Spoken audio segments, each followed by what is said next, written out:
What's up, everybody? Welcome back to another episode of the Net Pod. I am your host, Tiffany Renee, with our other host. Derek Broom in the building. And we have some special guests. One you might have seen before, but he's going to introduce his fiance or whatever. I gotta introduce her. You can introduce yourself. She might have something to say. Uh-oh. DT, blind brother of Mr. Broom over there. Yes, sir. The good LB. Residential crackhead. Okay. Okay. Oh, I don't have to. Hey, man. Tighten up. Oh, God. I'm Akilia.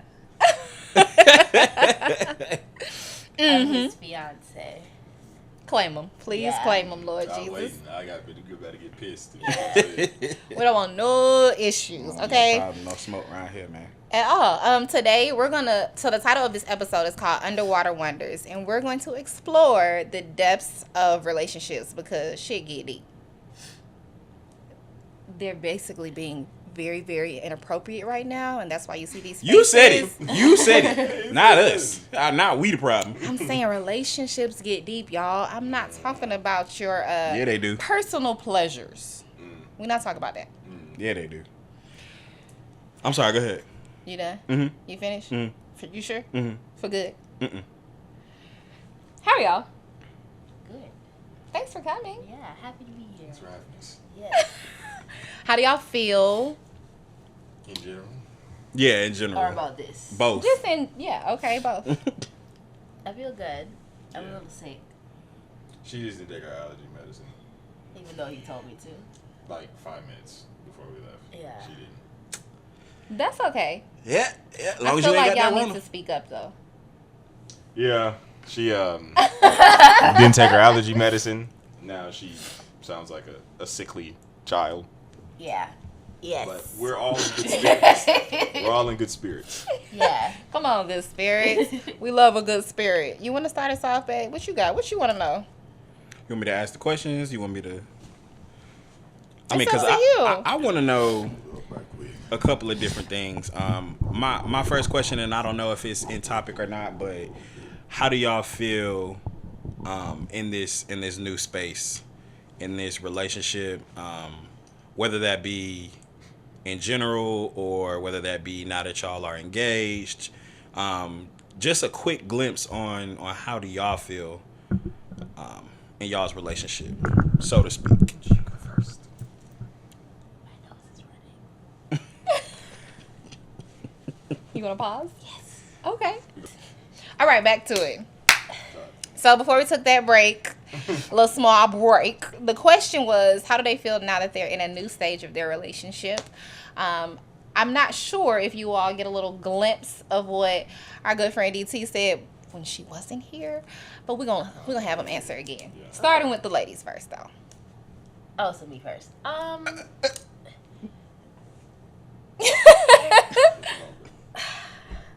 It feels different. A lot of times I feel like I can't do the things that I normally do because I'm like, oh, I'm a fiance now. I can't dress the way I used to dress, think the way I used to think, act the way I used to act. Like that. Interesting. Yeah, because I have to carry myself because I represent him now, you know? So, yeah, that's the only difference. And I think more long term. Like, yeah, I knew I wanted to be with him forever, but now it's like, I'm really going to be with you forever. So I got to, everything I do, now I'm instantly like, oh, how is it going to affect him?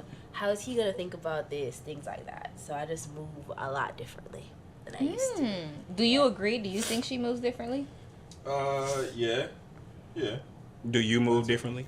No. Of course. Wow. Yeah, everybody. I don't think anything has changed in my mindset. I've loved her from the moment that I saw her, and nothing has changed. That was a media op right there. That boy making sure he done said what he need to say. He cutting everybody else off. Making sure they know, hey, look, this has been the way it's been, and I stand on it. Bruh, yeah, no. Wow. So Wow. even like so even like with that's interesting.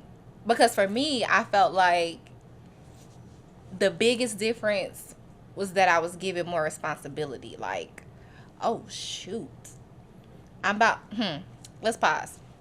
So yesterday I was in this training and there was 3 words on the board. It was change, seasons, and transitions. And the question that was posed to the group was, what are the difference between these 3 words? And where do you feel like you are in your life? And I was like, oh, that's kind of deep. For me, right, I feel like when you talk about change, it's like polar opposites. When you talk about transitions, it's something that takes place over time. And when you talk about seasons, they come back around. If that makes sense. Yeah. However, you might change who you are, so when the season comes back around, you operate different within that season. And so when she said, like, you know, she's changing, she has to, you know, look at how she's dressing or things that she's saying. It's just not how she used to act or how she used to dress. That doesn't mean that you're changing the core of who you are. And I think that's important for people to know, because it's not a matter of like, oh, she used to like to have fun and now she doesn't want to have fun, or she used to hang out with these people, now she doesn't want to hang out with these people. No, that's not what it is. It's just when I'm outside with my friends, I'm not outside with my friends like Sexy Red be outside. I'm just outside with my friends. Hopefully Yeah. not. Yeah. Different way. Oh my god. Well, That's real. Yeah, I think for us as guys, because that proposal is on our mind, that's why we don't feel different. Because we've been thinking about it a lot more I won't say a lot longer, but more in depth than you all have, because y'all are kind of like, okay, yeah, that day is gonna come. I can't wait for that day to come. You know, whatever. But for us, we are actively in those steps of preparation. And so we're going to look at rings and we're figuring out, okay, well, you know, what's this clarity? What's this cut? Is this something she's going to like? Do I remember her ring size? What would be how you going to do it? What will be the ideal proposal? If there, you know, who would be there? Should it be intimate? Can the whole world be there? So these are things that are actively on our mind. And so once that day happens or once that moment is over, it's kind of like, whew, all right, cool. It's not necessarily like a change for us. Whereas on the flip side, I feel like it might be a change for y'all, because I think y'all immediately start thinking, okay, well, let me start planning for the wedding. And for us, we like, okay, we got that done. Let's just chill out for a little bit, you know what I'm saying? Kick back. But obviously, that's not how the world go around, so. yeah. On top of the fact that through this entire time, the men that are closest to you are like, man, you ready? Like, you sure you ready? You're doing all this, so you're having those conversations already. So you're already getting in the mode of, yes, I'm ready, or like, I'm thinking about this, and that. Even when what was it for? It was me, you, and Spence. We were downstairs, and we was chilling, and we was talking about it. It might have been a Memorial Days. It was downstairs here? Yeah, it was earlier. We were chilling, and we was talking about me proposing. We was in that little room with the rocks. Oh, the crawl space. Yeah. Yeah, like, that's all I was like, I don't know what it's for. We got a sauna in there. I'm playing. But yeah, we was just talking about it. I'm like, and that's been happening for a minute. Oh, yeah. So I was just like, yeah, you're already in that mode of just like, okay, this is. Yeah, we've been talking about proposals since 2022. Yeah. Yeah. Really? Yeah. Yeah. So it's kind of like y'all prepare up into that moment and then we prepare after. Yeah. If that makes sense. In our mind, that's how it worked. But then y'all start asking us questions about venues and colors, and so then we realized, like, okay, it's more. But that's different. That's preparing for a wedding. We talking about like the responsibility, the actual marriage, right? Right. And in a sense, for y'all to get to the point where you do want to propose, we're already presenting ourselves in a different way for you to feel like, okay, this is the time. She's ready. I'm ready. We're ready to make that step. You know, I don't know if this is in the questions either. I'm sorry, but did y'all already have a conversation about if she was ready? Yeah. Yeah. Because I remember I was debating between that internship, and you were asking me, do you want to get married before your internship or after your internship? Remember, we had the whole group. Yeah. We was talking about that behind your back. Lord Yeah. have mercy. Yeah. Should I do it? No, I think I can. Nah, Like, for real. Oh, you can propose and not see it for 3 years. It's come back just the same. I'm That's like, the one that bro, was out of robot. state. Yeah. That is, Yes. Like, I'm like, bro, no, that's not gonna work. He's like, Yeah, bro, we definitely had like a full blown discussion about And that. it Wow. makes sense because I was wondering, like, why does this matter to you so much? Like, Yeah, you were weren't asking giving no me- answers. Because I didn't care. To me, See? it's like, oh, whatever. See? You're like, You should've wait, but given me an this answer now. matters. And I'm just like, okay, sure it does. But I feel like you guys prepare a lot earlier. Like, in your head, you're like, I want to marry her. Let me save for this ring. So for those whole 6 months to a year, in your head, you're already like, this is my wife. But to us, we don't even know that you changed from girlfriend to wife in your head. So after you propose, it's kind of like, oh, now I'm a fiance. Yeah. But you already established that in your head Yeah. like a year in advance. But in Premeditated. fair, Yeah. almost too, because I've always been a we. Like, what you do affects me. What I do affects you. Like, from Yeah. the jump. Like, I've always been a we. Like, we're an item. Like, this. This is how we operate. So, yeah, the transition. There really wasn't. I guess there was technically, but just in my head, it's just like, yeah, we're a we. Like, I can't act a certain way because that's gonna reflect on you. I'm big on not making your significant other look like goofy. yeah. Like, that's like a big thing that females care about, apparently. Like, Of they course, don't like for going sure. out bad to, like, other girls. Yeah, And be no. like, oh, yeah, that you look like a clown. You posted clown emojis and stuff like that.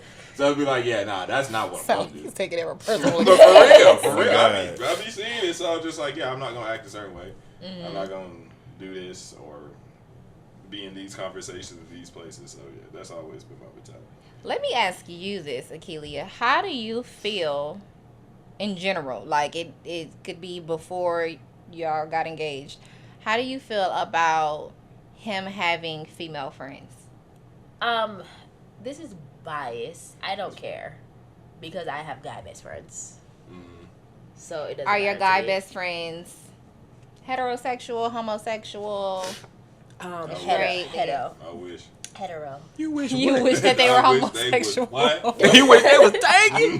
Oh, why? Because she can hang around some days. That's cool. It ain't got nothing to do with me. Oh, So I God. think, but ever since like I was in high school, I've always been closer to guys. Like my best friends have always been guys. I think I've only have like one girl best friend since high school Wow. because girls are they're just different. Guys, okay, Yeah, I know. think about this. Guys don't care. Think you about could this. you could fight you and DT could get in a fight right now before you leave. Y'all are back to how it was before. Like you guys don't hold on to grudges. If he says something that you don't like, you'll be like, I didn't like that, and he'll be like, oh, for real, sorry, okay, move on. Girls, they gonna hold that grudge against you. They gonna think it means something. They gonna talk behind your back. It's harder to keep girlfriends. But for guys, it's hard to have guy friends, obviously, when you're a girl because they always like you. But once you find guys that just want to be your friends, it's like, oh, you're actually really cool, so I'm just going to be your friend. Like, you actually hang out with your guy friends and all of that? Yeah. Wow. How I do you didn't- feel about that? See, and that goes back to you have to move a certain way. Yeah. So there is no, what you mean you going over to their house and chill? Yeah. You better be out broad daylight, like you meeting someone from Craigslist Yeah. to deliver something. It better be out in public, whatever. It may be. Like Yeah. that's because I'm perfectly fine with having relationships. It's like, bro, I'm not gonna break up with nothing, Yeah. but you gonna respect it because I'm gonna respect you That's Yeah. one thing I used to do. I used to go over my best friend's house all the time. and chill. And then after we got engaged, he's like, you know, you can't go over his house anymore, right? And I was just like, why? And he's like, how does it look if I say my fiance is over a guy's house hanging out? That just doesn't sound right. That's so And outdated. I'm like, I understand. Like, no. I understand. And I don't really have girlfriends. He does have girlfriends. He just doesn't talk to them. I don't. That's why I said. That's why I say I don't really have. The connotation of I don't really have girlfriends is that I'm just not like in constant communication. Yeah. Like the girlfriends. Like, I know people from school. She knows every single girlfriend that I have, and on top of the fact that I distance myself, Yeah. just because it's like, bro, you can go on my phone, you can see the last time I talked to you, because you're my attention. Yeah. Like, that's just how I am. Sometimes that does make me feel bad because it's like, I have these guy friends. I only have 3 guy friends that I hang out with and talk to, right? Not like every day, all the time we hang out all the Actually, I time. don't remember the last time you hang Yeah. I was actually going to hang out with him tomorrow, actually. Surprise! Actually. But at the park in public, you know. But I be feeling bad when I say things like that. Like, oh, I want to go hang out with him tomorrow. You know, I haven't seen him in like 2 months because I don't want it to be constant. But it's kind of like, wow, that person has been my best friend since I was in 12th grade.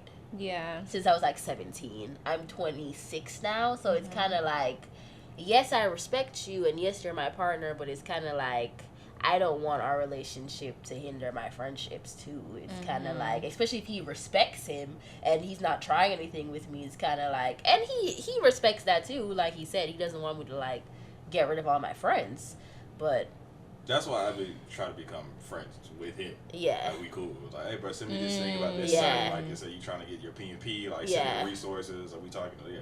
When he comes over, he talk to him more than I talk to him. Every time he come over to the house, they just be talking. Interesting. Yeah. How do You ain't answer how you feel. Right. Go try to reverse Uno. Well, I was going to come to you first. You But, go ahead. so I don't care either. I don't mind if he has girlfriends, and 'cause I have guy friends. And it's not just because I have guy friends. With that being said, I do think that sometimes, or there has been moments where his girlfriends are like in constant contact, and that was an adjustment for me because I trust you 100%. And not that I don't trust them, but I know my relationship, but I don't know their relationships. I don't know if they're in relationships. And for some of them that I know are in relationships, hearing the conversations, of course, without not saying too much, hearing the conversations between them were like, I'm venting to you about this person, but I'm venting to you every day. And you're telling me something that I agree with, that I appreciate, but my man isn't. And that's where feelings get involved. That's where if I'm expressing myself to you and you're my friend, but you're giving me what I wouldn't want my friend, just my friend to give. I want, my spouse to give me that. Then I'm automatically going to be more attracted to you because it's like, you understand what I'm saying. Yes, like, I wasn't da-da-da. All I want him to do is take the trash out. Just an example, right? So I am very cognizant of that. And sometimes I don't think that he may be. Because he knows that his intentions. This is news to me, but because he knows his intentions. Yeah. But I also recognize that is something that I've picked on in my own personal relationships because, like you were saying, many girls can't have guy friends. And I honestly, every guy friend that I've had has tried to talk to me. Every single one. Since middle school. I'm curious as to how you feel because you can die today, slowly. One of my guy friends, I actually had a little something temporarily. It might have been a joke, but it was something. And I'm still friends with that person. I've made it clear that ain't happening. It should have never happened. Because part of my heart, every time that I tried to continue the friendship or explore something else, it was for them and not me. Not because I genuinely wanted it, but it was more like, well, you're my friend and you are a good guy, so I guess. But deep down, I don't want you. Yeah. And I mean that in the most respectful way. So it didn't work out. But yeah, how do you feel about me having guy friends? So I'll touch on both aspects. So for the first one, that doesn't necessarily bother me because I can't control anything that has happened prior to my existence. It's countless things in life that has happened before I've come around in anybody's life. And so it's, to me, unfair for me to say that you can't continue to be friends with him because of something that happened when you didn't even know what a Derek Broom was. It's not fair to me. Not fair to you. On top of me already being friends with him before I knew you, it's kind of like, that's just how the cookie crumbled. You know what I'm saying? That's how the cards fell. It is what it is. As long as everybody in their respective places know where the cards lay now. Because for me personally, and I feel as though my other guy friends understand, or even acquaintances, or whatever the case may be, there are very few things that cause my short temper. And one of those things is the people that I love. And so I feel as though the people that are around me or around us understand that you are one of those factors. And so even for me personally, it's an understood level of communication without using words. And so I know for, again, anybody that I come across or that you may come across, my persona and tone in the beginning, initially, if the conversation involves you, is setting the standard of, I'm cool as long as it's cool. Once it's not cool is when we have a problem. That's when you're going to catch a different side of me. That's when things are going to get a little shifty, because if the issue is arose by you, then of course I'm still going to be mad, but you and I are going to have a conversation. But you and I have a level of communication to the point to where that wouldn't be an issue. At least I hope. At any point in time, you'd be able to come to me and say, hey, this is how I feel, or this is what happened, or whatever the case may be. Now, if that's not the case, and this so-called, not anyone specifically, but if a so-called friend was like, I know you engaged, but I don't care. Now him and I have a problem. And so you might shut it down politely. That might be the case, but that doesn't solve the problem, because now they think that it's okay. It's crazy. You know what I'm saying? Now they think that it's okay to essentially backdoor. Like, that's like literally somebody breaking into your house. And I'll be damned. You and I have been through a lot, in my opinion. And so for us to go through what we've gone through and build what we've built, and somebody say, like, I see that's cool, I'm sliding anyway. No, sir. No, that's I'm not not happening. having that either. Yeah, so that's my personal Valid opinion. points. Yeah. But we gonna try to get into these questions, man. We ain't talking about a single one. No. I know one of them is about roles. Okay. Like, do you all have roles in your relationship? Go ahead. Or do you believe in traditional gender roles? If so, is that what y'all practice? Huh? So you can pull it up. I have it up. I think mine is evolving. My thought on this topic is evolving. Because at first, I did not believe in gender roles. Because I believe in equality. Everything half down the middle. Pause. Because I'm talking, so can't cut me talking out. That's okay. We can run it back. You can start over if you like. Okay, so for me, I think it's evolved, because at first I believed in equality, no gender roles. Like, I hated it. I think I told him that too. Like, it was bad to the point, not with him, but like before, I didn't want nobody holding the door for me, because it's like, why? I could touch the whole door for myself. Like, I wouldn't want nobody doing anything else guys would normally do. I'm like, that's pointless. Like, we could just act like a normal couple, like, please.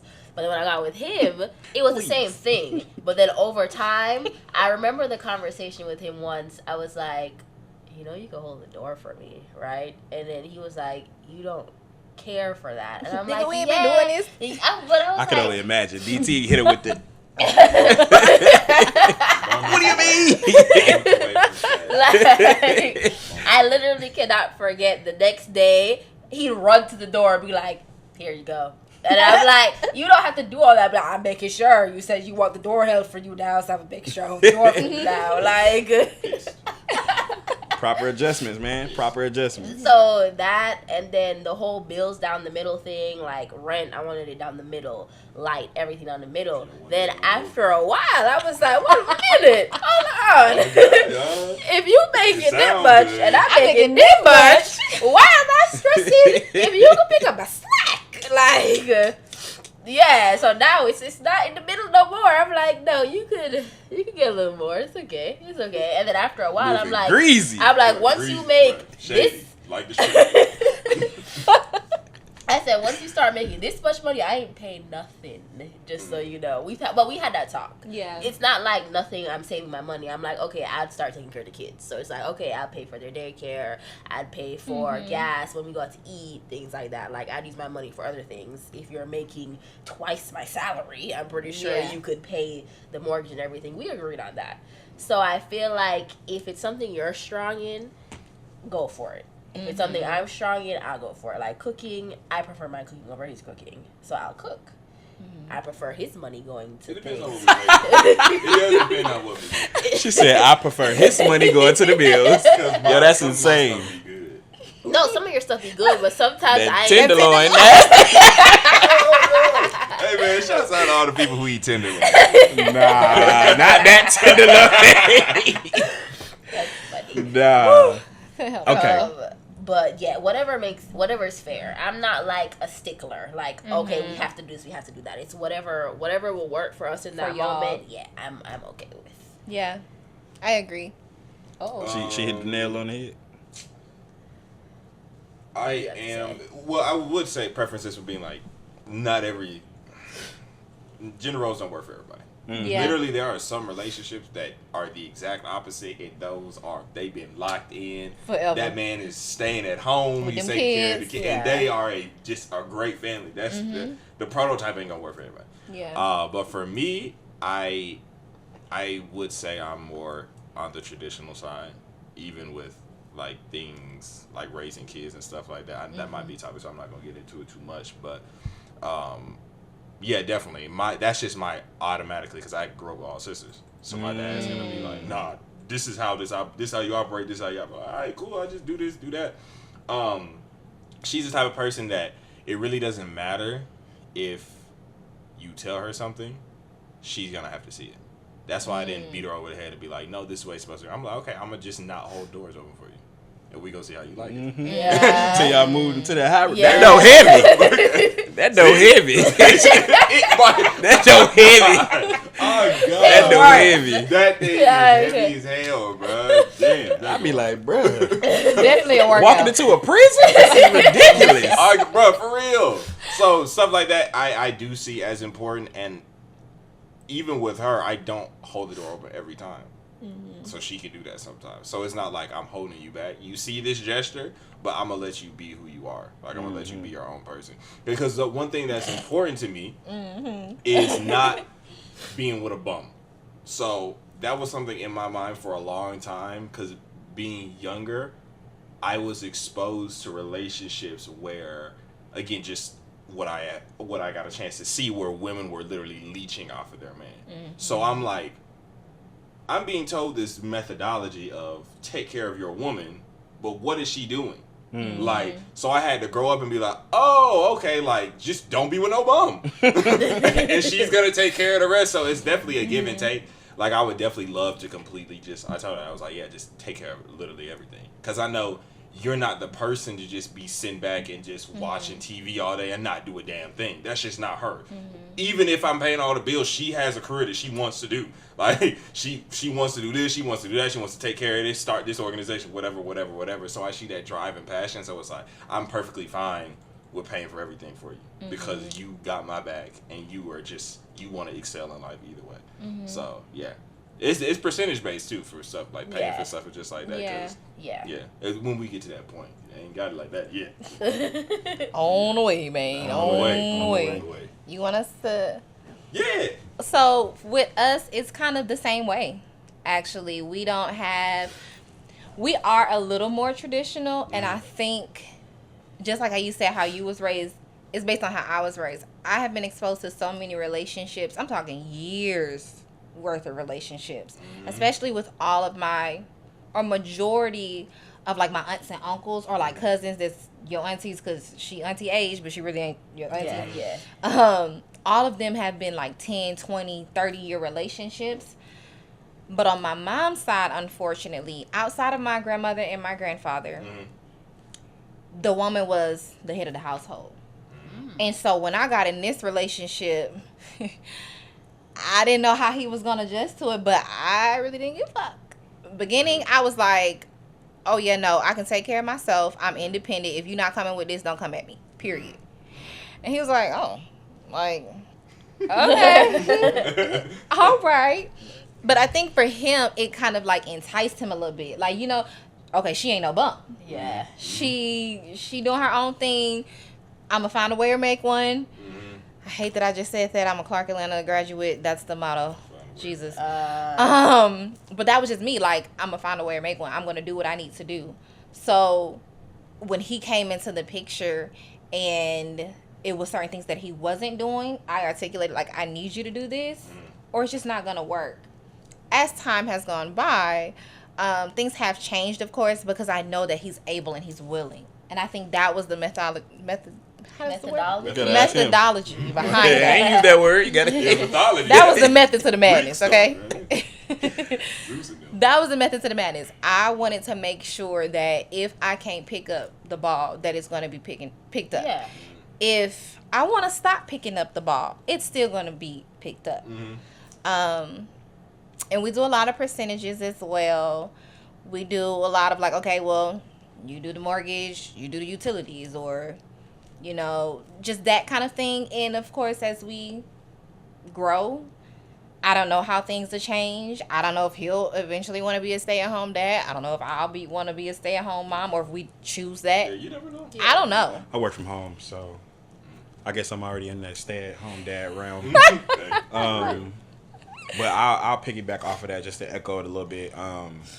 I feel like, you know, everybody has said it's partially how you were raised, but for me, it's 100% on how I was raised. I watched my mom do everything by herself. Everything. And so I knew whatever relationship that I was in, that was going to be my last relationship. I didn't want my spouse to feel like she had to do everything by herself. And so with, you know, my mom bringing us up, she raised 2 boys. And so she, you know, being born in the 70s, the 60s, 70s, chivalry was still in existence around then. So she instilled that in us. So when she reached for a door, I'm slicing the hand off. I'll kick her in the back. Every time. I'll kick her in the back. She reached for a door. You know what I'm saying? If my friends are with us, he is slicing hands. He don't care. He don't care what they done talked about. All that let her be. He is slicing Akilia's hand every time. Yes, He did that. He's doing it. But I will say, God works in mysterious ways. This is what I needed for me, because again, I saw women being the head of the household, and I'm not saying paying for all the bills. I'm talking about cooking all the dinners. There are men sitting, laying up in the bed watching TV while my mama outside mowing the lawn. Like literally, stupidity. Stupidity.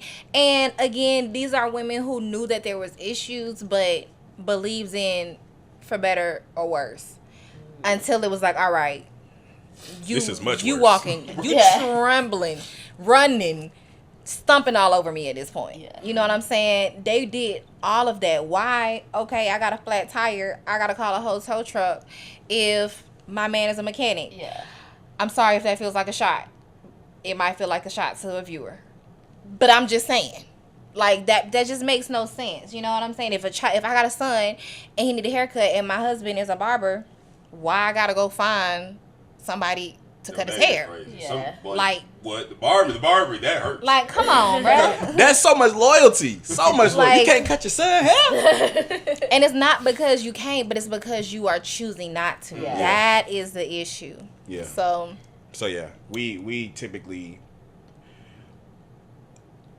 practice gender roles, but we do it subconsciously, so to speak, with, you know, no ill will or malicious intent behind just doing.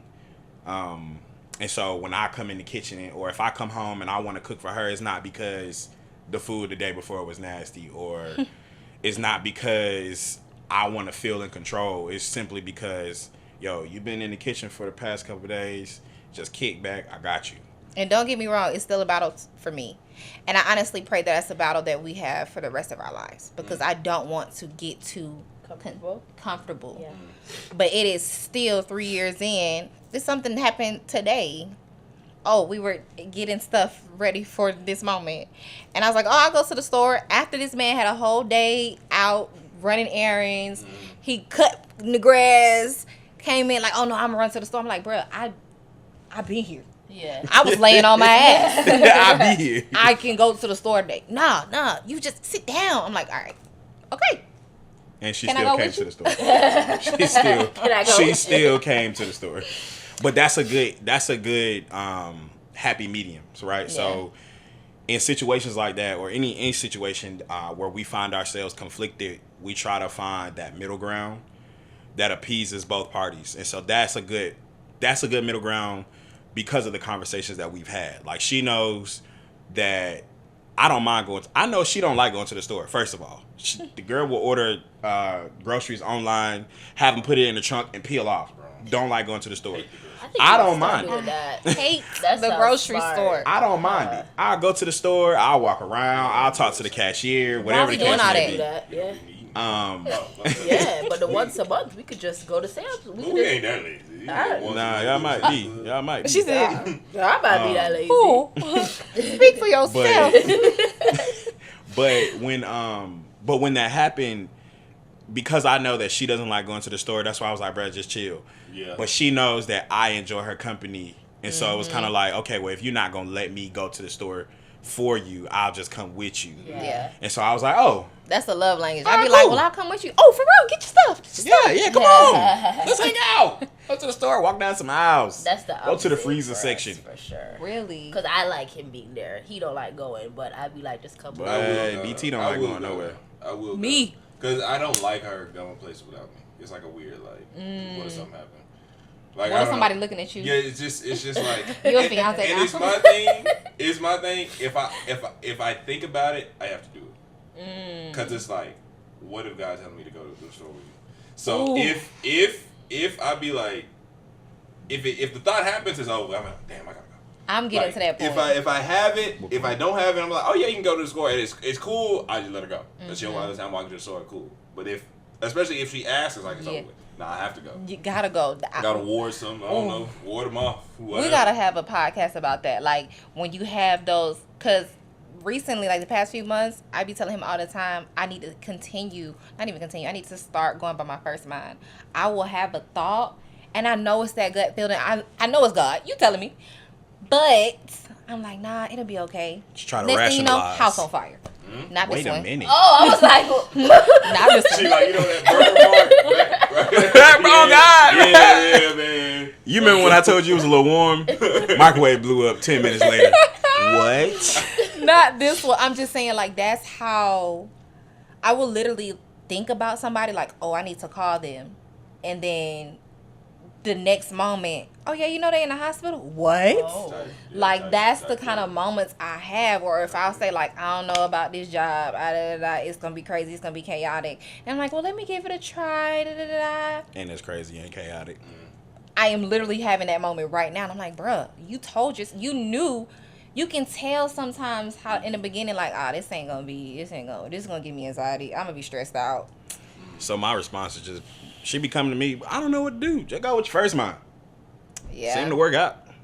Still haven't been doing it, but, you know. All right, we're going to get into these questions, bro. I mean, we done got into a couple of them. Yes, we can break. Yeah.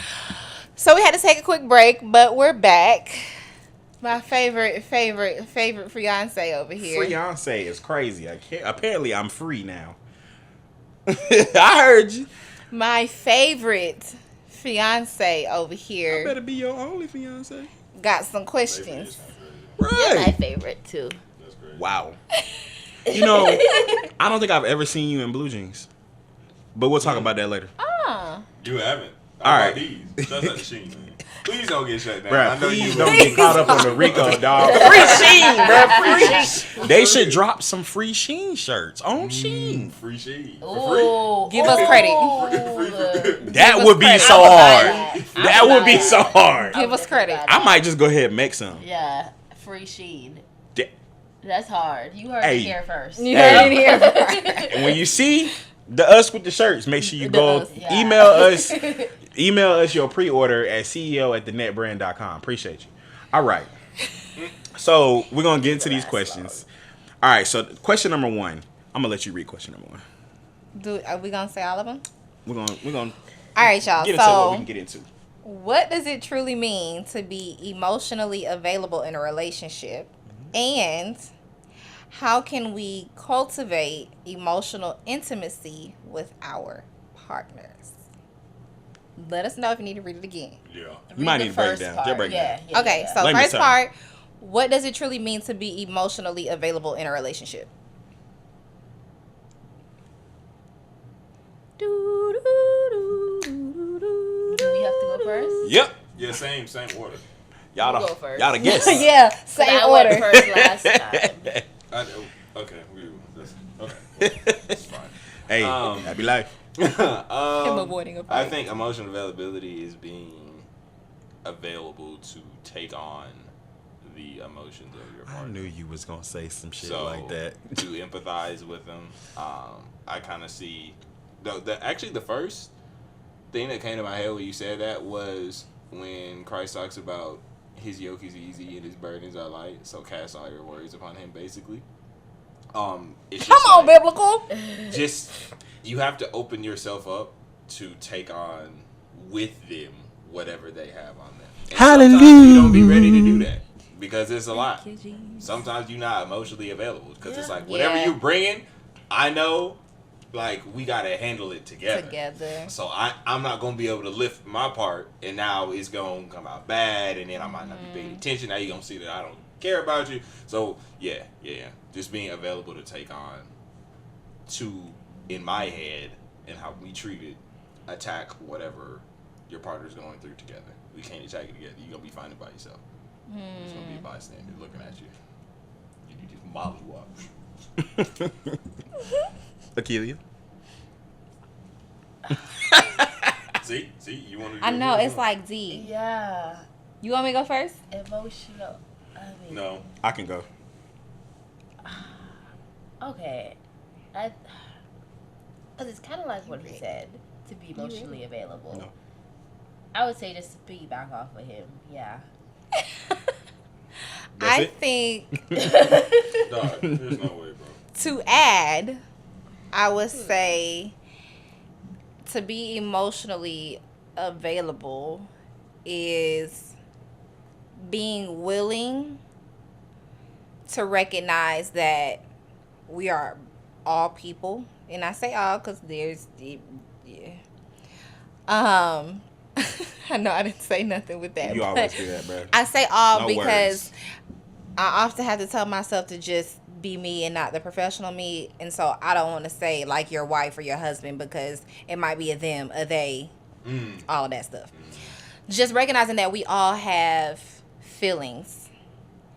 And feelings are emotions that are felt. And those encourage our behaviors. And so if I am standoffish from you, if I am crying, that's because there's something going on inside that I am feeling, an emotion that I'm feeling. And I might need somebody to wipe my tears. So it's about just being willing to recognize that we're all people. And that just like I may feel some type of way or I have a certain choice that I might make, you have that as well. And the choice that I make might not affect me the way that it affects you. And I have to understand that and be willing to recognize that difference even if I don't agree with it. Yeah, I think my answer to the question would have been to be emotionally available, right? Mm-hmm. To be emotionally available is to be receptive. Because even if I'm not in a state of being emotional, to be emotionally available, I have to understand that even even when you feel some type of way, I have to be receptive that there is a feeling there. And so I need to, at that point, register, okay, I need to be open and I need to be receptive of whatever this emotion is, whatever the case may be. I need to be receptive of that emotion, because that is another form of communication. And so we talk about, regardless of who it is, we all as people talk about how important communication is. And so with being receptive at that being another level of communication, we have to also put that at the forefront as well. Because if whatever the case is, if she's crying or if I'm crying, whatever, and somebody is not emotionally available, that causes a whole nother sea of issues. Yeah, yeah. Back off of Like that. I put sea in there because of the water. Go No. ahead. I was talking about. Go ahead.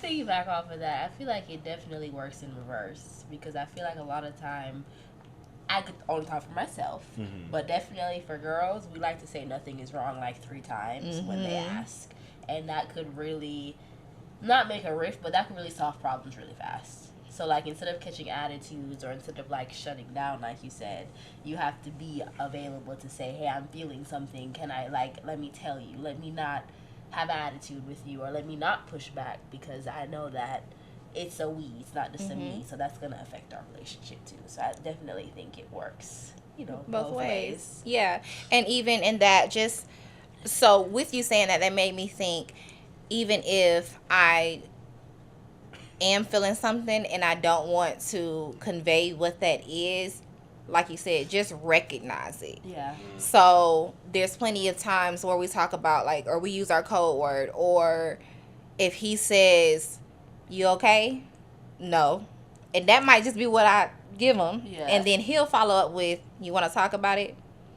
I might have to take a deep breath, but then I'll follow up with, not at the moment. Like, I'm feeling something, yes, but we're just going to dive into that a little later, because after 10 minutes, I might tell myself, okay, Tiff, for real? Yeah. Like, be fucking for real, girl. Yeah. What you upset about? Are you upset at him? Are you upset at the day that you've had? Are you upset at what happened just now? Are you hormonal? Yeah. Like, what's happening? But you also have to have somebody who is recognizing and okay with and understands that being a woman is a lot harder than being a man. Amen. I'm just kidding. We're not gonna get on Amen. that. Amen. Yes. I agree. Oh, the second part of the question. How can we cultivate emotional intimacy with our partners? I'll start that off. I feel like cultivating that emotional intimacy involves us doing things that invoke real emotion from us. And by that, I mean listening to gospel music. By that, I mean doing sexual, intimate things with your partner. And I'm not just saying like just having sex, right? Just being in that space where you're maybe without clothes, or In the nude, A man will cling to his wife. butt naked. As we say, you gotta leave your mama, your daddy. Don't walk past that room with no clothes on. That's crazy. or in the But I will leave that meeting so fast, man. I'm out the door. I'm in that meeting like, I gotta go. I gotta drop off. I got a 12:30. I'm out of here. I got a 12:30. I gotta go. I'm saying like doing things like journaling, reading, watching something that's emotional. Whatever triggers that inside of you, even if it's just traveling down memory lane. Those are the type of things that you have to do with your partner to get more in depth. Go to therapy if you choose to do so. Just anything. There's a plethora of things that you could do. And it's like, okay, this is going to make me uncomfortable in some kind of way. But it's okay, because that is going to turn into growth, or growth is going to come from that. What do you think? You can read the question again? No, I was reading a different question, but I agree. I think that is a key point making sure that you're in tune with that intimacy, because that is a pivotal part of your relationship. Of course, you want to feel like you're dating your best friend, but at the same time, we have to be realistic as well and say, you know, we do want that intimate part of our relationship. And so it's important to identify what that may be outside of just intercourse, whether that just be holding your partner.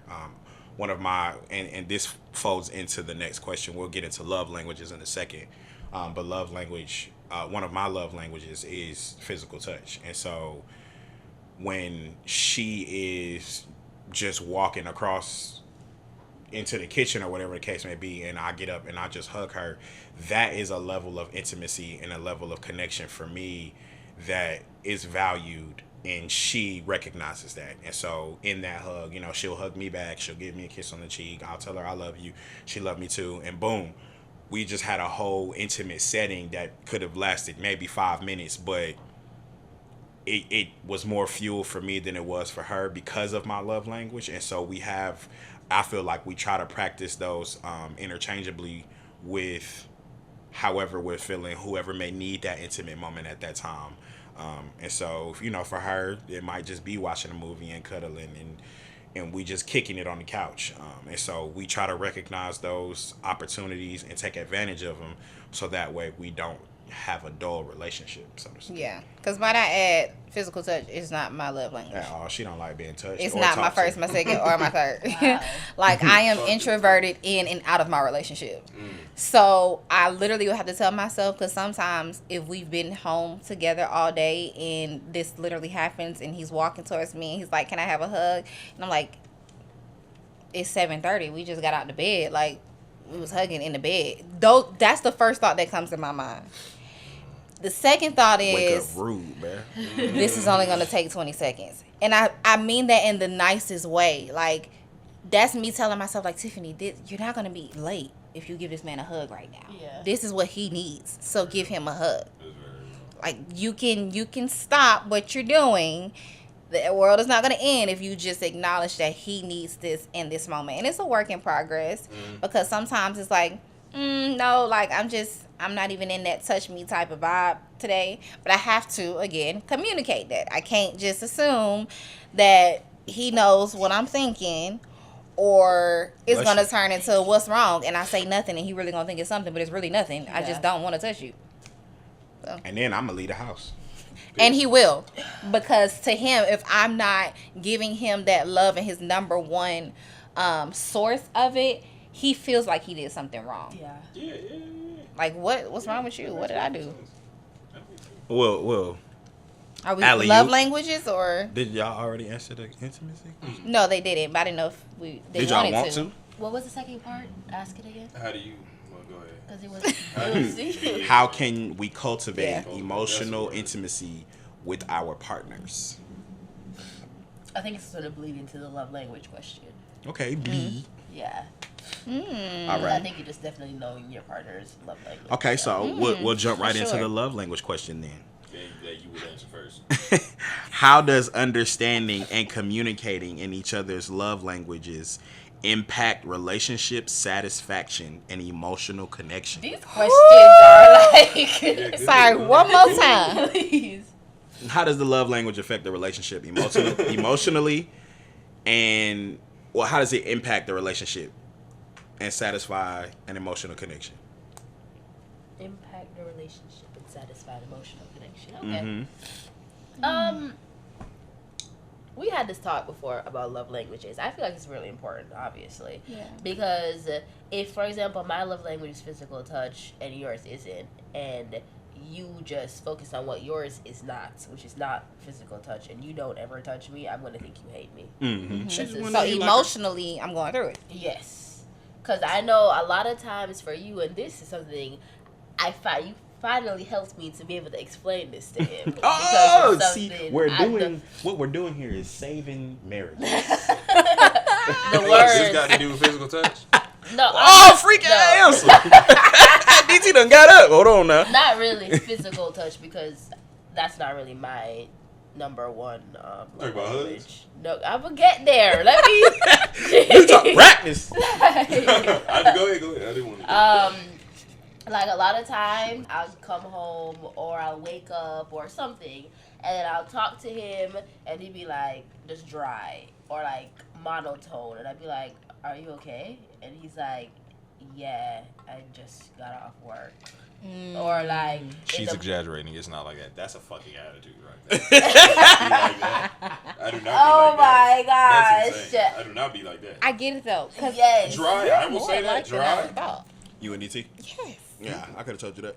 Which is why, cause sorry, a side note. Sorry to cut you off, but him, Spence and Cam always say that Spence and I are alike, and I know out of the line, you and Spence are really close. Mm-hmm. And as you continue talking, I'm like, bro, that is me. I am monotone all day. Yeah. Mm-hmm. Every day, like, yes, hi.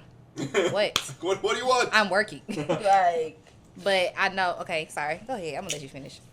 So it's kind of like I be feeling like it's me.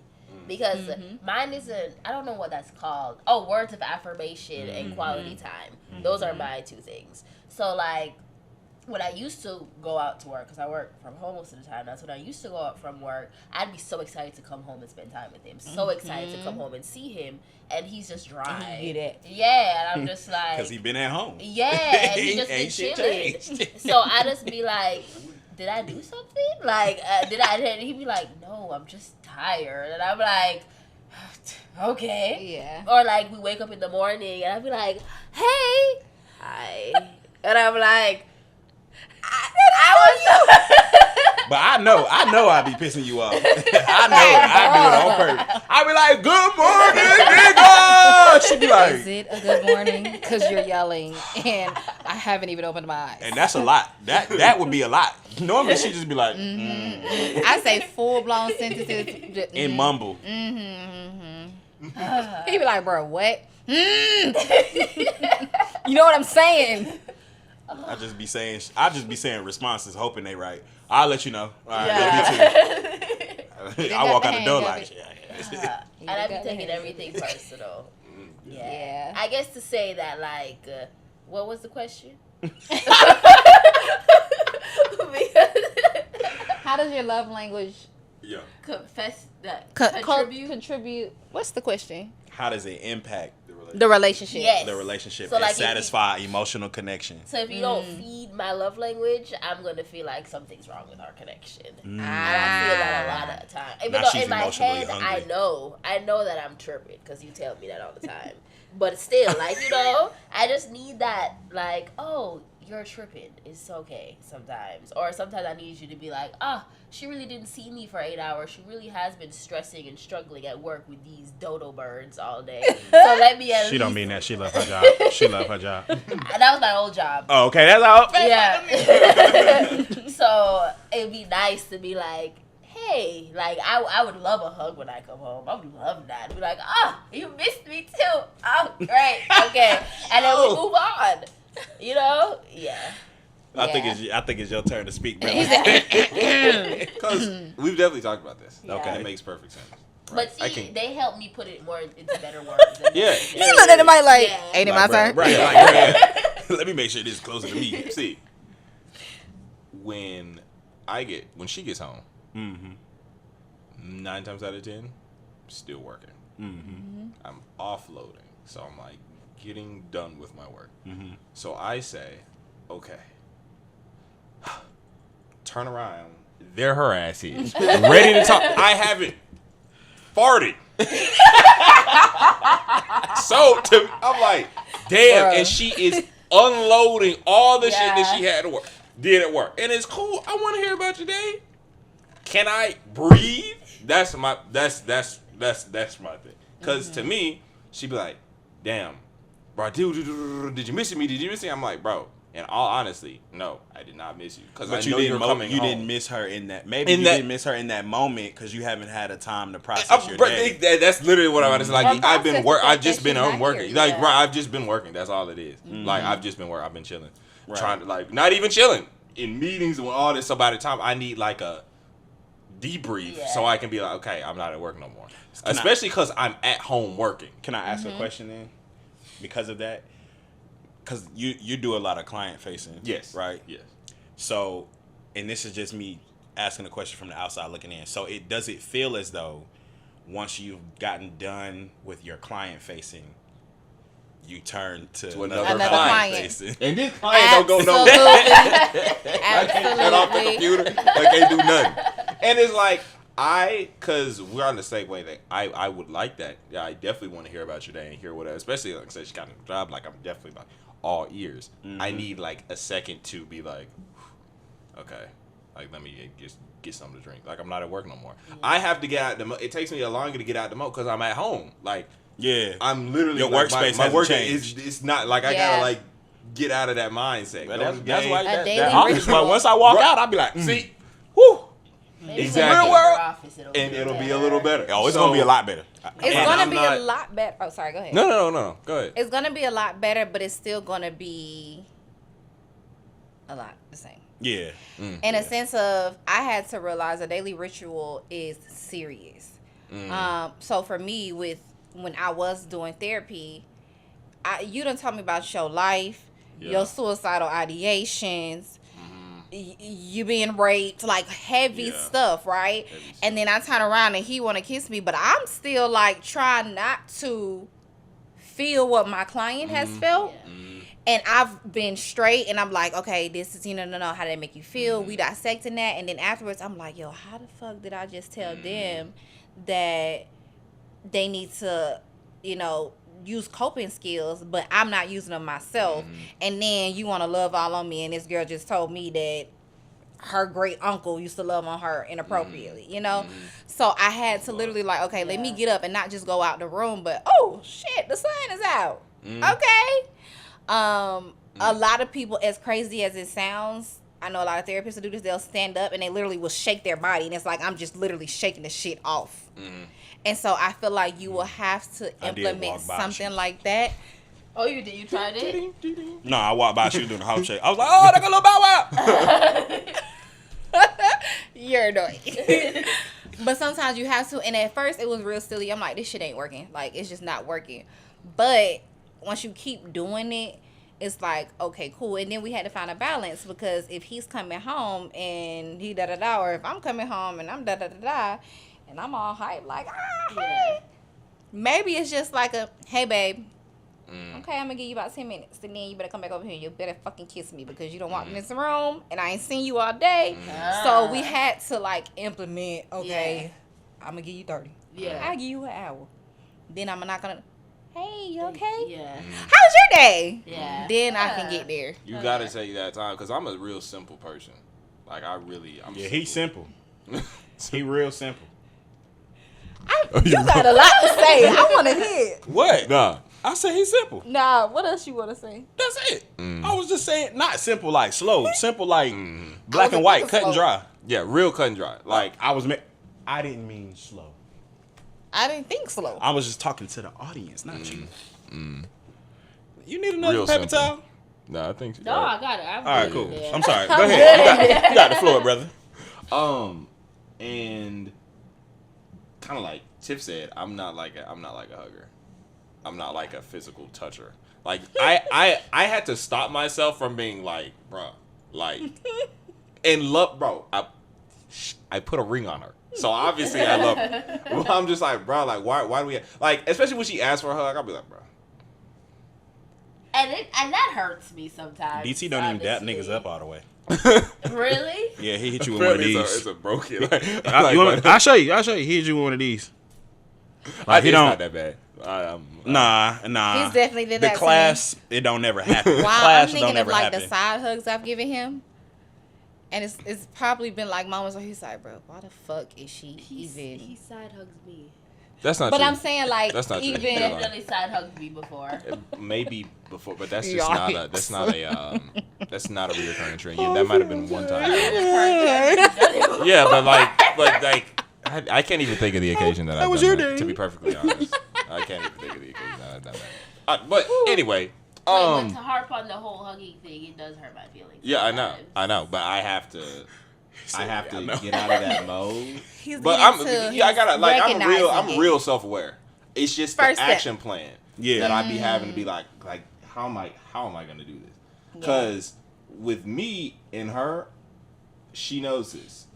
if for the next 10 years, our like thing was her just sitting right next to me and sitting together and talking and eating, go to bed, I could do that for the next 10 years. That's like me, like that is perfectly fine with me. I wouldn't have to do no hug, no like, you wouldn't have to keep telling me that you love me. The fact that you're just continuing to sit right here is just enough for me. Like, I'm just cool. How you gonna get the draws?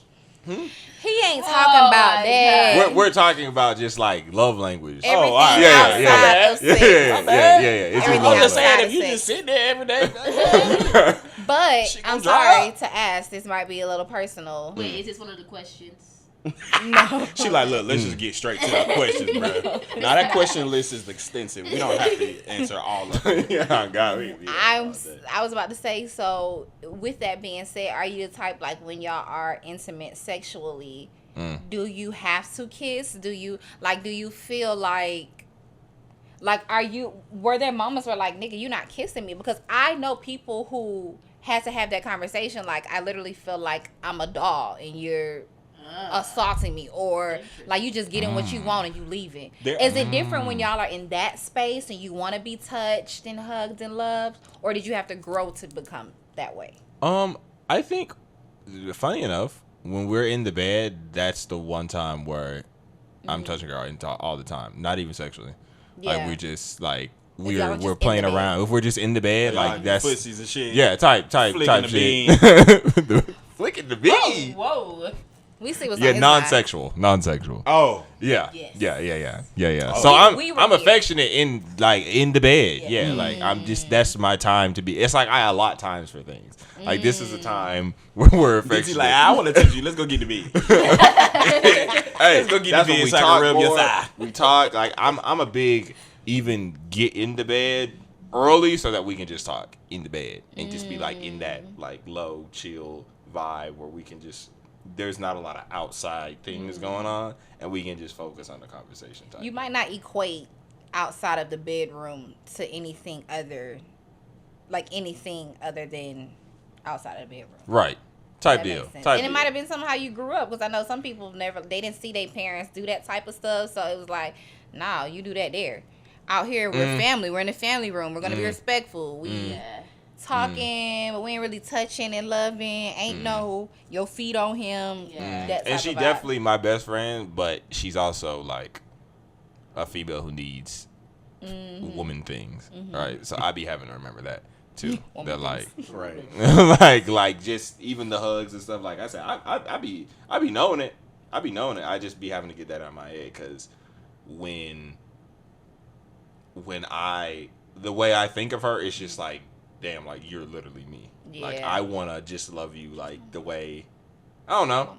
I guess not really I be loved. But again, I understand and know all the things that I'd be having to like work on. It's just like I feel like when the timing of you coming in and offloading what you did for the day is extremely important. That's like super important. Because I would come into it a little more like, okay, yeah, what's going on? Like, let's talk about this, let's do that. Yeah. But I do be needing time to compress. To end, and on top of that, I will never be as expressive as you are. Yeah. And as giddy as you are. That's just not who I am. Like, I'm not like, like, I'm just never been like that. I made a video of you doing that. What? You talking about that? I thought you talking about something. Yeah, that is out there. Like when I say I'm like the simplest person ever, like I always tell her, I'm like, bro, I care about like literally like 3 things. Like the only time she'll ever see me get like passionate about something, it'll be like a hypothetical conversation or like a bar from like rap or something. Oh. Like I'm real I'm real just like even keel 99% of the time. But it's okay to be like, okay, let me put some pizzazz on it or be a little extra or touch and affection and be stuff like that. Yeah. It's okay. Yeah, it's just that medium, like I said, and you got to work through that. Yeah, it depends on a lot of different things. I know sometimes when she is in those modes where she has had a stressful day and I'm able to pick up on it without having that conversation, those are the times where I'll just give her a kiss on the forehead and be like, love you. and I keep moving. You know what I'm saying? And so I think understanding those social cues are very important as well. And she does it too. Like, I'm aware that when I wake up, I'm on go. Like, ain't no in between. I get out the bed, feet hit the floor, I'm out the door. But I know she's not like that. And so like, I get up and I'm sorry. He literally, the alarm clock will go off, and he whoosh. I definitely started. Nah, I definitely flip the covers back. Day. That's crazy. Like me, the alarm go off, I'm turning it off. I'm gonna sit there for a second. Yeah. I'm gonna yawn. I'm gonna open my eyes. No, it's one smooth I motion. do that when I can. I feel like I do that when I can. If I have the option of chilling, I will. But if I don't, shit. I set my alarm on purpose so that I could chill a little bit. Yeah. I mean, tell her to get up. I'm like, bro, get up. Oh God, bro! I'll be like, bro, I don't. why you still in bed? Get your ass. Yo, that is so. Bro. Oh God. Hey, bro. No. But nah, even in moments like that where I know that she's not that morning person, I leave her alone. I won't say nothing to her. I get up, I go in the office, and she'll open the door. Hey, good morning. I'll be like, oh, what's up? And nice of you to join us this day. So you know, it's just understanding those roles and those opportunities. But Yeah. go ahead. It's the last question, by the way. Yeah, we're about to wrap it up, but Before that, I just want to say one thing. okay. I feel like getting a house would be. Oh. Almost took me out. It's just I feel like getting a house would be better because since our space is so small, when I come in, I have nothing else to do but talk to you. Nowhere else to go. And that's assuming that she's contact. working from home now too. So some Yeah. days she just over there. Yeah. She over there. So it's like sometimes now I just stare at him. Because I'd be like, She would hey. just be happy as hell, just staring. Yeah. And I'm like, bro, this is great. I love This cool and all. It's just like, please. This cool and all, but Yeah. I'm gonna go up to the top floor right quick. So I noticed. So I feel like it'll get better. That's the point. I feel like it'll get better. It'll Yeah. definitely get better. Once you have sure. your designated spaces, Spaces. it'll definitely get better. And then you'll have situations where you just want to be in the living room watching TV. You know what I'm saying? Like it's very seldom, but sometimes I'll have my laptop in the bed Yeah. or maybe out here. Very rare, but Once a year. but I will sometimes like take myself out of the office just so I can have a different scenery, a different space to be in.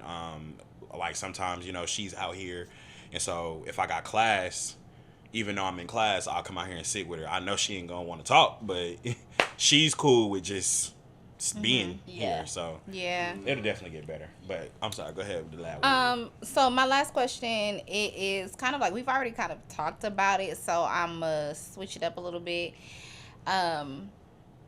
It might be a 2-part question. First, how do you feel family dynamics have affected your relationship thus far? And how do you feel like they're going to affect them in the future? It could be family or friends. And with that being said, what are some things y'all feel like is going to help y'all adapt to the different people that y'all become throughout your marriage? I know that's kind of... So starting off with, how do you feel like family dynamics, or have they impacted your relationship now?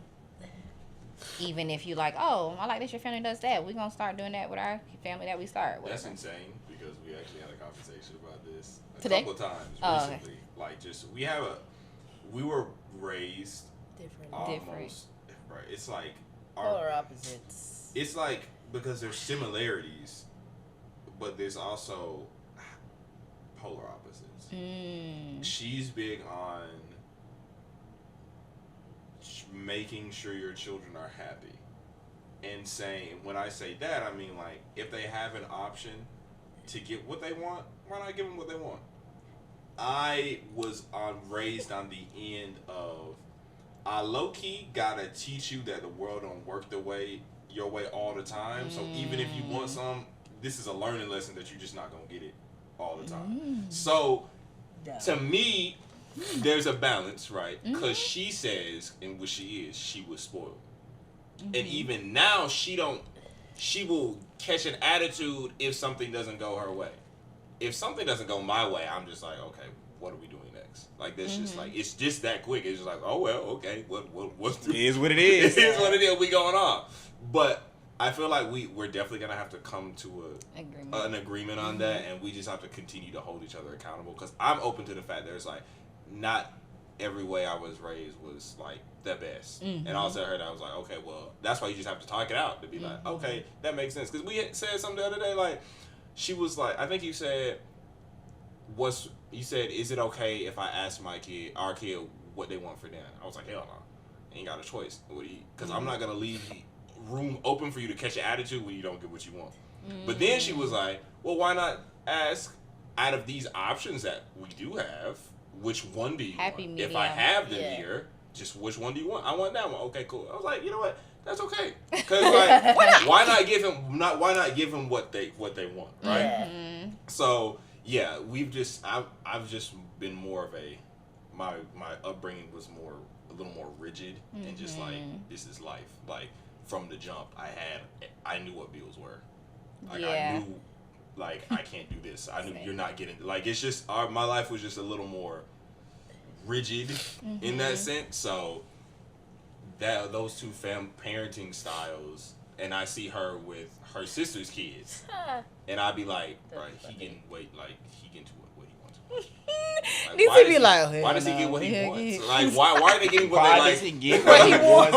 Right? Because I'm like, but there's that balance. I was like, okay, I'm definitely gonna need her guidance in that area. It's like, just tell me why. Because if I don't have a reason to do something, I'll definitely be like, okay, you know what? I'm tripping. I'm wrong. Like, I don't have a reason to not give this child this, or I don't have a reason to move in this sort of way. So she is just that communication with that to be like, okay, yeah, like, no, hey, you're spoiling him. He just got a new toy. He really doesn't need that. Do you understand that? Yeah. Interesting. That on her end type deal.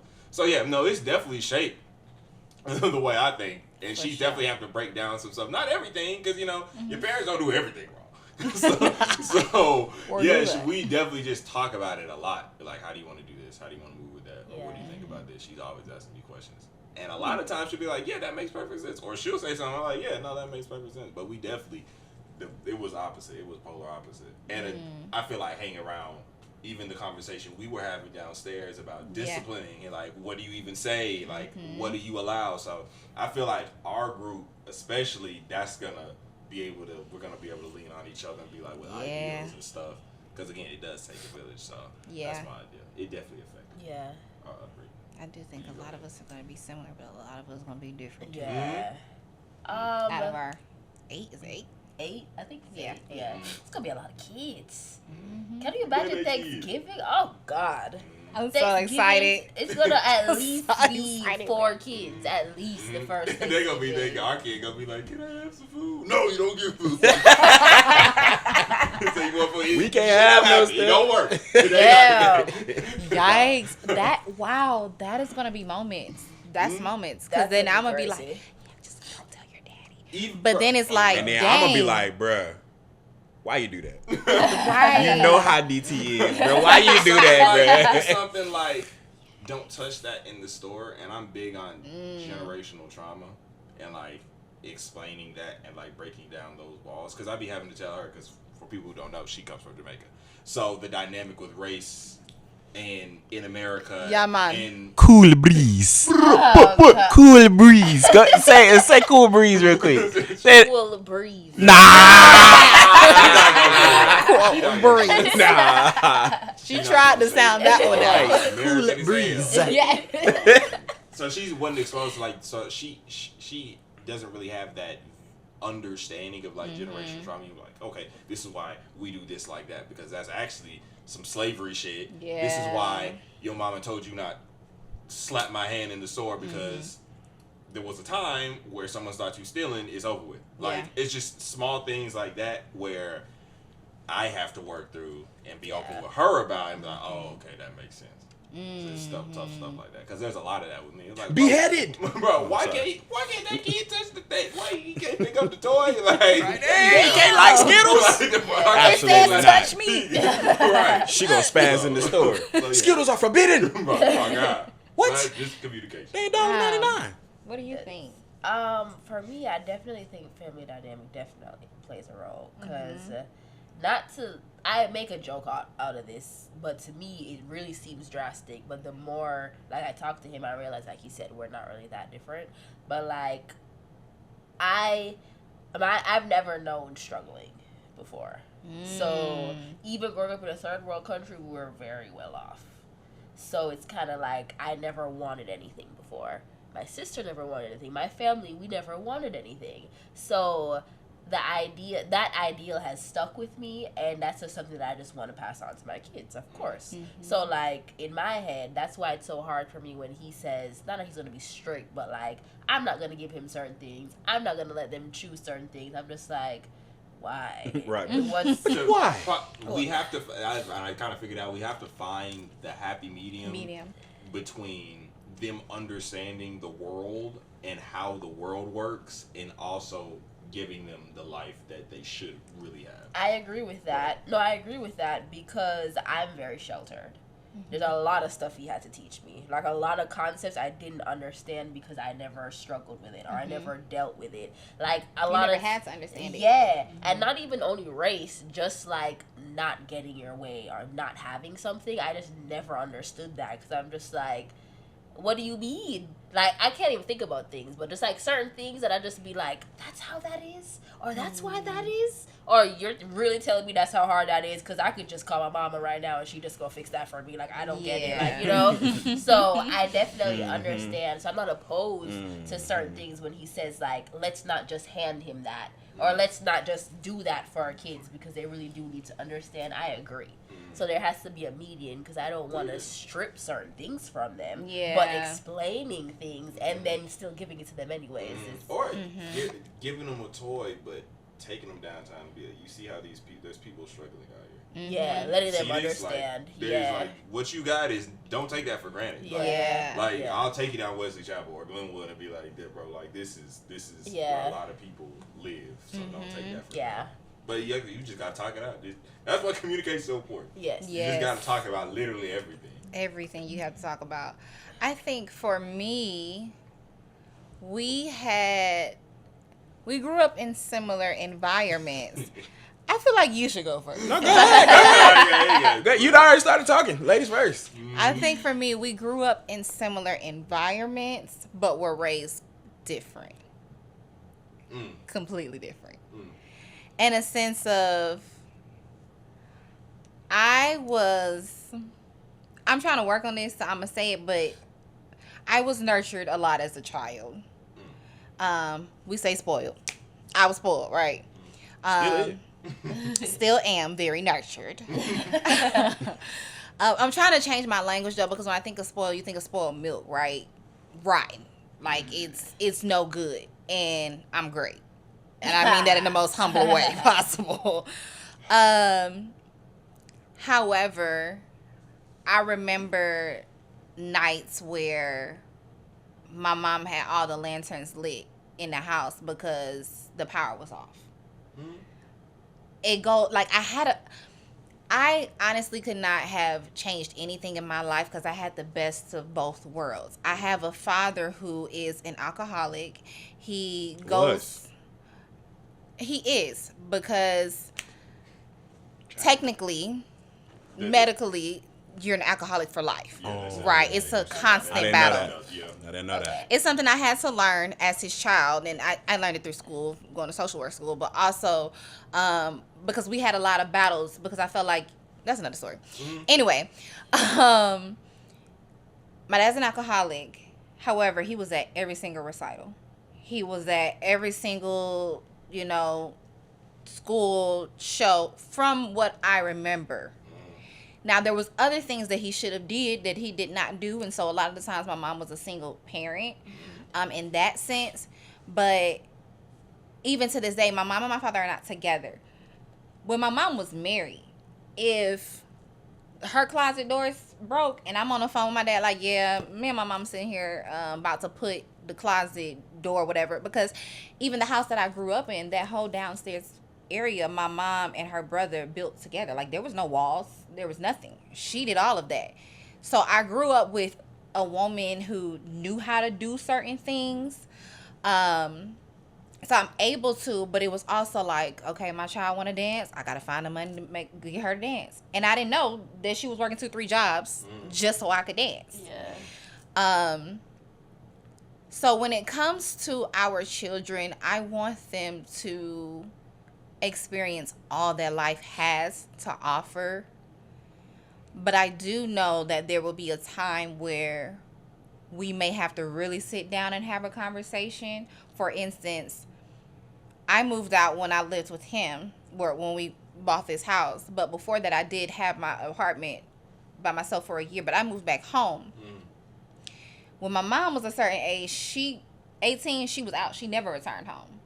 While I was living there with her, my mom paid for all my bills. Like, I know I'm not paying for my car note. I still don't pay for my car note. Like, that's... Boy, it take a village, don't it? I try to tell you. It's up. There was a time, right, where that was my responsibility. But as soon as it wasn't, my mom's, as long as you in school, I got you. As long as you ain't in school till you 35. Now, that's when, girl, get it together. Yeah. Your mama gonna be like, together. she don't even smoke. Stress. And my mom had me old. My mom had me at 37. And I'm her only. Like, she is old. She ain't no young chicken, right? But she's still working her behind off. And that I still have responsibility because that might not be a bill of mine, but we're in a whole house now. Yeah. And when it came to purchasing a home, she knew that by doing this, like, I still had jobs. I started working the earliest age you could start working. Like, that wasn't stripped from me. The knowledge wasn't. It was like, okay, this is a water bill, Tiffany. This is a wheel. This is what my parents never taught me, but this is what you're going to have. This is what you need to have. For the longest, I didn't know you had trash bills, but I knew that before I graduated high school. So when my friends and stuff are getting apartments and they're doing this and they're doing that, they're easy to call me, and it gives me pride to know that, yes, my mom and my dad provided me with that. Yeah. In addition to that, my dad's very country. So that my family country, like, got acres of land. They told me this man built a grill in the ground. Yes. In the ground. And y'all not like in the ground. You put like bricks and stuff. Like, no, meat in the ground, dig a hole in the ground is the best meat. This nigga cooked with earth. Oh, wow. But those are the type of things that I want to have my kids experience, and riding horses and all. Like, that's our kids. Oh, I say it a lot. I'm sorry. Our just kids. Like you. Yeah, I say that too. No. They're gonna be yours. You take care of them. You feed them, pick them up, drop them off. Diaper. That change diaper. That's a real thing. On God. No, you go change the diapers. No pun intended. I'm sorry. Go ahead. Just to interject, when they do poop, where does their poop go? Like in your stomach? What do you mean? Like when you're pregnant and they gotta release their feces. It release through you. Oh, when you're pregnant. Yeah. Well, when you're pregnant, they're not really going through that process because they're literally just growing. Okay. So when you're eating, when you're pregnant, you're nourishing your body, which is providing them with like the vitamins and stuff. All right, got it. Anyways, continue. Asking questions. That's the only way you're gonna know the answer.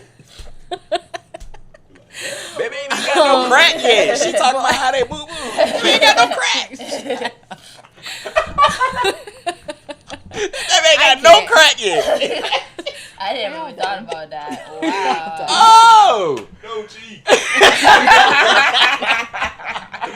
nigga living with no cheek. It's a square. Oh my gosh, that's insane. Imagine if you ain't have no crack. I want to see. Imagine that. You came out the womb, no crack. That would be crazy. They would have to literally. She said she gonna Google when does the ass crack develop.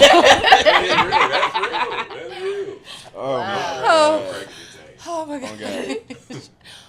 Yeah, go ahead, man. So back to just family dynamics in general. I feel like so far our family dynamics has impacted our life because Like I said, my mom and my dad are not together, but if her closet door is broke and I'm on the phone just talking about it, 30 minutes later, my dad is going to show up, say hi to her husband, and go fix the closet door. Like, that's just his vibe. So it was an adjustment being in a relationship, because even to this day sometimes, well, not recently, but that's my first line of contact, no matter what it is. If I'm stranded at 3 o'clock in the morning, if a pipe is bursting, because I know my daddy's going to do it. Ain't no question about it. And also, I have been spoiled in a sense of, if I say it happened, he going to do it now. So now it's an adjustment to ask him and let him be the man and take that lead, but also adjust to where, like I told you, that window broke. And you still working? Like, tell them you got something to do. Yeah. So that's an adjustment. In addition to that, my family is very family oriented. Every holiday we together, we cooking. It's different now that all of the children are older, but we used to do those spend the night Christmases. Yes.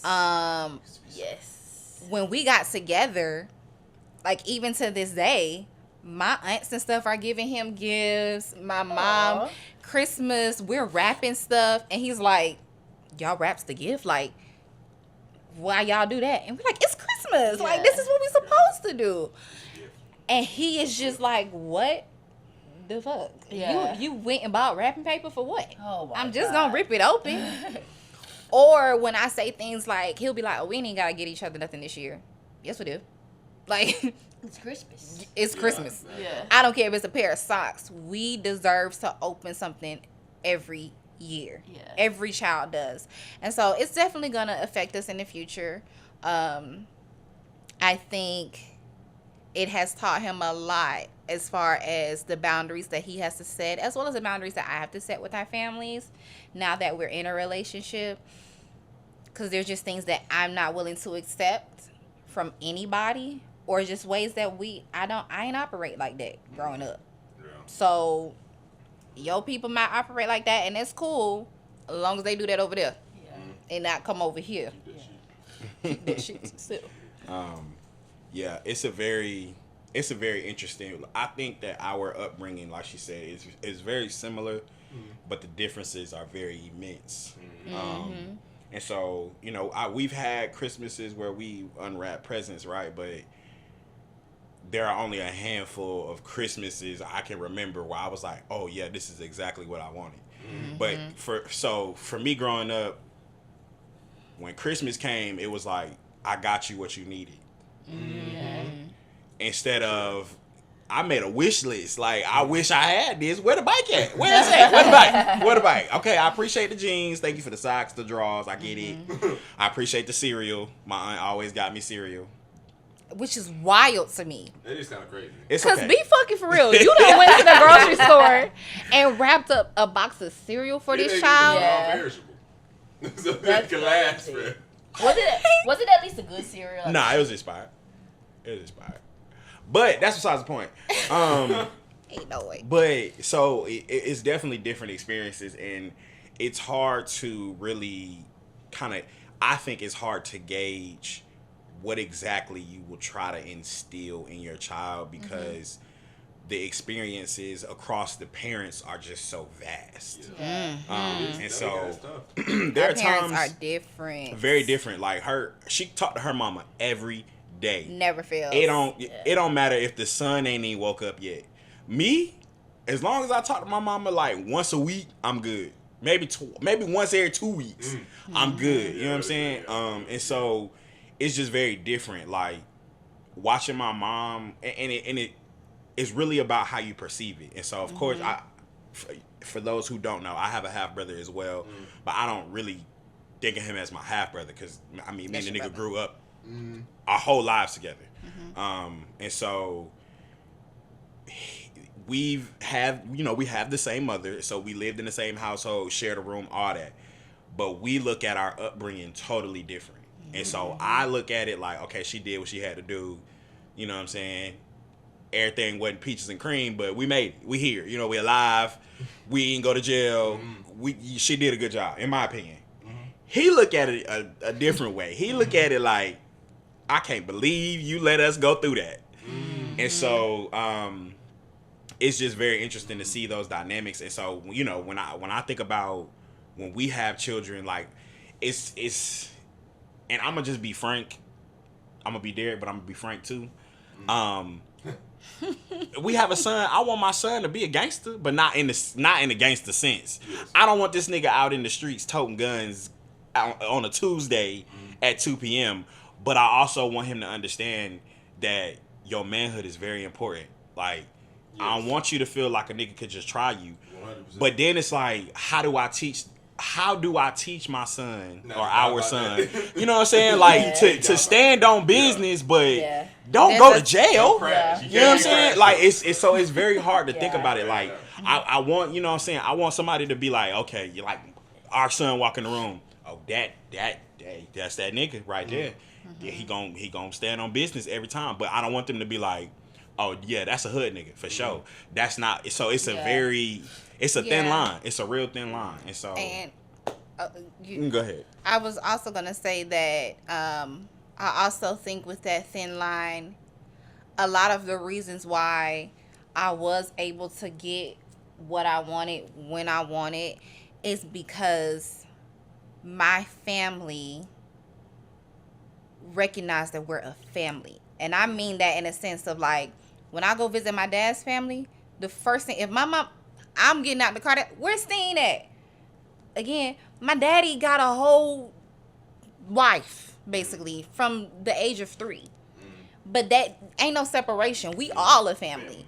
And so if I didn't have a pair of shoes, and my mama know that was on my wish list because, she actually was like, let's write a list to Santa, whatever.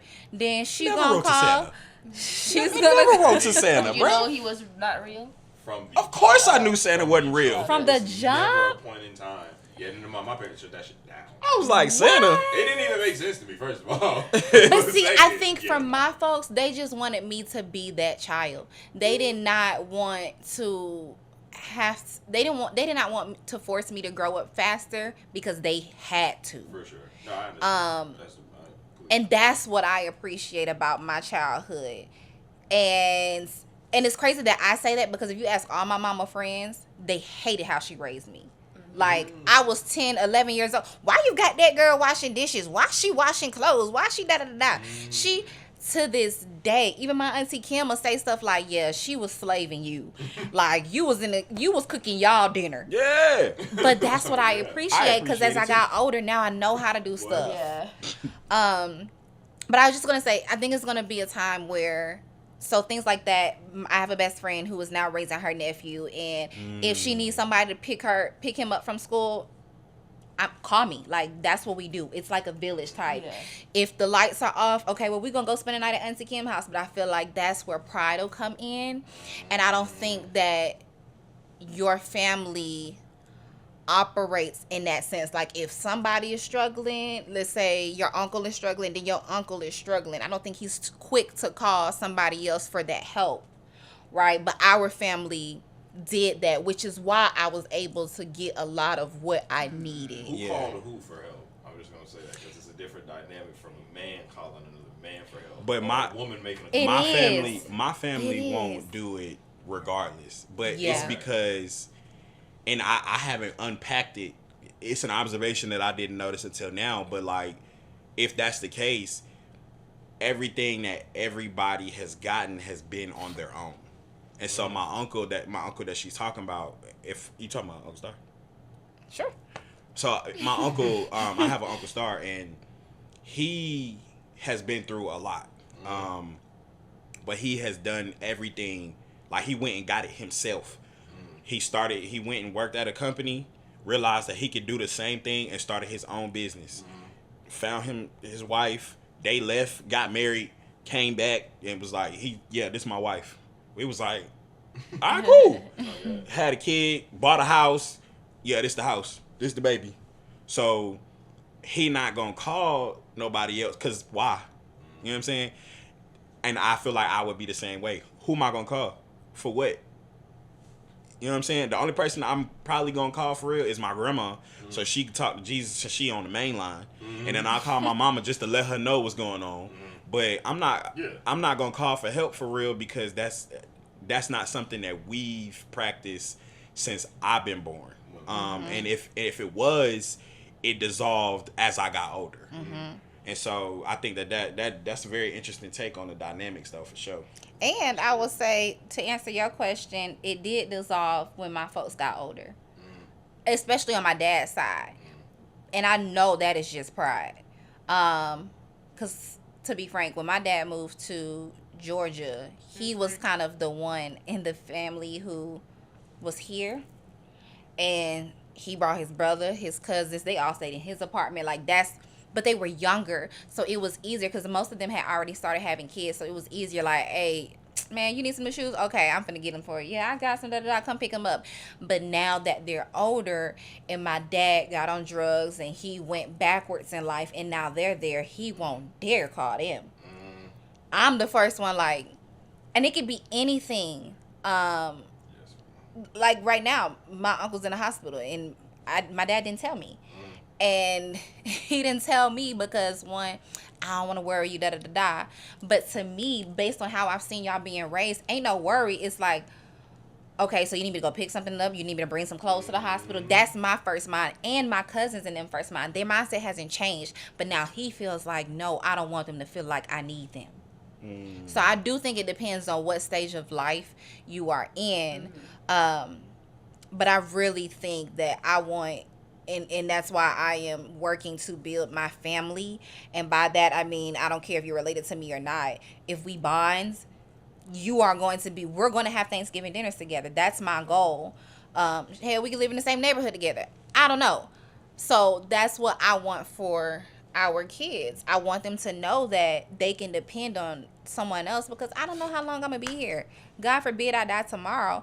I want to know that you can look to Auntie Ash, Auntie Akilia, whoever, and if you need something, it's going to be given. Side note, I think her name should be Auntie Key, because Auntie Akilia just is too much. Okay. Sounds great. Auntie Key is hard. I like that, actually. Oh, My sister but it's calls already me- a Kiki. No, I'll be like a Kiki. Oh, that's hard too. My sister calls me Keely Keely. or Keels. We gonna keep that in the family. Okay. She's the only one that Well, calls we me ain't Keels, though. gonna hold y'all up too much longer, man. We appreciate y'all. Yeah, this is We getting love big. y'all. Yeah, man. Make sure y'all tap in with us, man. Follow us on all the social media platforms. You know, we're gonna be Yes. dropping content on a consistent Hey. basis. Sorry, we have to ask Akilia. We won't ask all of us, but it's a ritual Oh yeah, for the name. for sure. Oh. So we have two questions that we always ask, and it's Oh, gosh. always, I already see it. it's always pertaining to the episode. So whatever we discuss today, Okay. what is one thing you feel like or know is never ending tomorrow?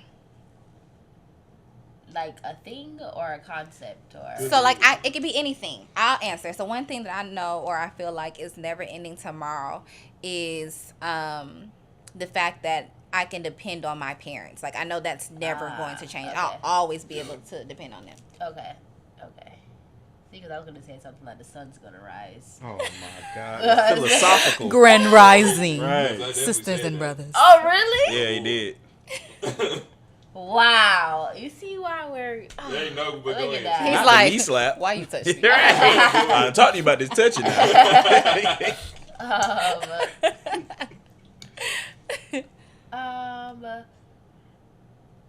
Could be I'm gonna good, put it. I want to put it into words. One thing I know is always gonna happen is Yeah. that Never ending tomorrow. Wait, say that again. One thing that's gonna be never ending tomorrow. Never ending tomorrow is that time's gonna pass. So that's the concept that I have in my head. That no matter what you do today or don't do today, tomorrow is This always too gonna come shall regardless.